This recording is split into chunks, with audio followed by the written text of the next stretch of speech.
As the slide shows, the biggest risk isn't the firewall, it's the endpoint vulnerability.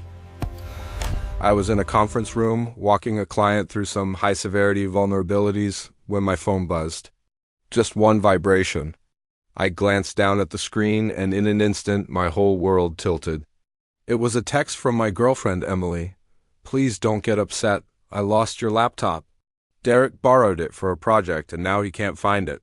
Derek, her ex-boyfriend. My laptop. I read the message over and over until the words blurred into nonsense. At first, I wasn't angry. I was just stunned, completely blindsided. Emily and I had been together for almost a year and a half. We'd moved in together 4 months ago, and our relationship felt so stable, so mature. We split bills, we cooked together, we shared our lives. She had her MacBook for her photography work, and I had my desktop for cybersecurity testing. But my Lenovo ThinkPad, that was for everything else. It held my crypto backups, my tax returns, years of personal photos, and an encrypted partition with every single password I owned.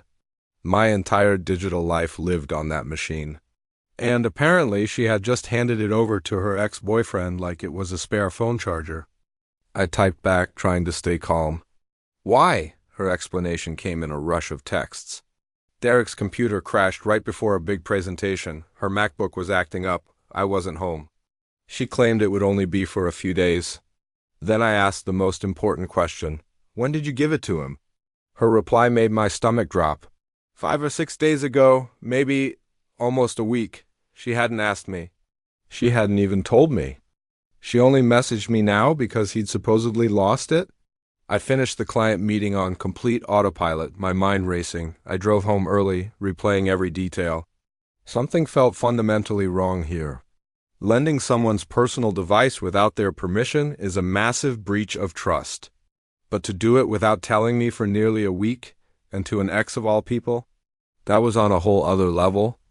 When I got home, the apartment felt cold and empty. I immediately ran my tracking software. The last ping from the ThinkPad was from Saturday at 3:47 p.m. The GPS coordinates pointed to an upscale apartment complex. Far too expensive for someone who apparently needed to borrow laptops from his ex-girlfriend. I took screenshots, saved the location, and just sat there in the silence, a cold knot forming in my gut. Then I called my friend Ryan, who's a cop. He laid out the plan perfectly. Text Derek directly. Clearly ask for the laptop back, and document every single interaction. If he refused, I should file a police report.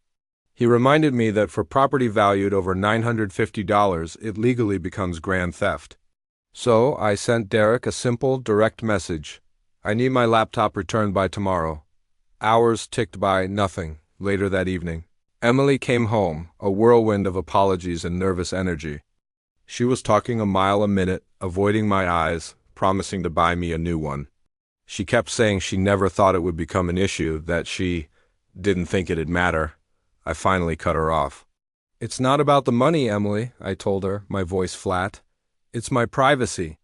Everything is on there." She went silent. The next day, Derek finally replied, "Don't have it, man."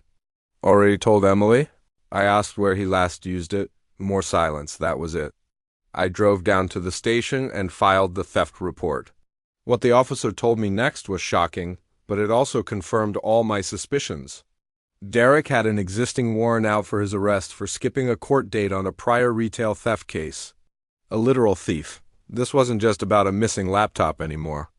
It was about a man with a history of stealing and the woman who handed him the perfect opportunity. Emily came home that night absolutely furious. Derek had called her in a panic after the police contacted him. "You called the police on him?" she yelled. "You're treating him like a criminal." "He is a criminal," I said calmly. "He's refusing to return my property." She launched into a tantrum about proportionality, insisting it was just a laptop and that I was destroying his life. I looked her straight in the eye. "He could make this all stop right now. All he has to do is return my laptop." She couldn't argue with that, so she just stormed out. 2 days later, she returned and she looked completely wrecked. Her eyes were bloodshot, her hair was a mess, and she looked exhausted. "Derek got arrested," she whispered. "Broken taillight, they ran his name." The warrant, the bail, his job. Her voice trailed off. I had only one question. Where's my laptop? She stared at me as if I was the most heartless person on the planet. That's all you care about? I just repeated the question. She mumbled that he didn't know where it was, that he would never lie, that he would never do something like that. I told her about his prior theft charge. Her face went pale. She admitted she knew about it, but insisted it was just a mistake and he deserved a second chance. He hid my laptop, I said firmly. That's not a mistake. That's a crime, she just exploded. She called me vindictive and cold-hearted, then packed a bag and left to stay at her friend Jessica's place. Days turned into a week, complete silence. Then I got a call from Officer Martinez. They had executed a search warrant on Derek's apartment, and there it was. They found my ThinkPad shoved deep inside his closet, hidden in a backpack buried under layers of clothes. It wasn't lost. It wasn't misplaced. It was intentionally hidden. They had documented everything, photographed the scene. It was all evidence. They were forwarding the charges to the district attorney for potential felony theft. I immediately texted Emily. They found it, hidden in his closet. He lied to both of us. Hours passed before she replied. That doesn't make sense. Why would he do that? Because he's a thief, I wrote back. He lied to you? He lied to me. She said she needed to talk to him personally to hear his side of the story. I had to remind her that he was in jail. She stopped replying. And then she blocked me. 3 weeks later, I learned that Derek took a plea deal, misdemeanor theft instead of a felony, but it cost him. He paid thousands in fines, probation fees, attorney costs, and bail. In total, he was out over $10,000. Late one night, Emily unblocked me just to send an angry text. What did you do to him? I replied simply, all I did was file a report for my stolen property. You ruined his life. She shot back. No, I texted. He ruined his own life the moment he decided to hide my laptop. She said she couldn't believe she ever thought I was a good person. I told her I couldn't believe she gave my laptop to her ex without asking, and then defended him over me even after he lied to us both. And that was the last time we ever spoke. Thanks for listening to my story. It's a crazy one, I know. If you've ever dealt with a situation where trust was completely broken, let me know in the comments below. Don't forget to like and subscribe for more content. See you next time.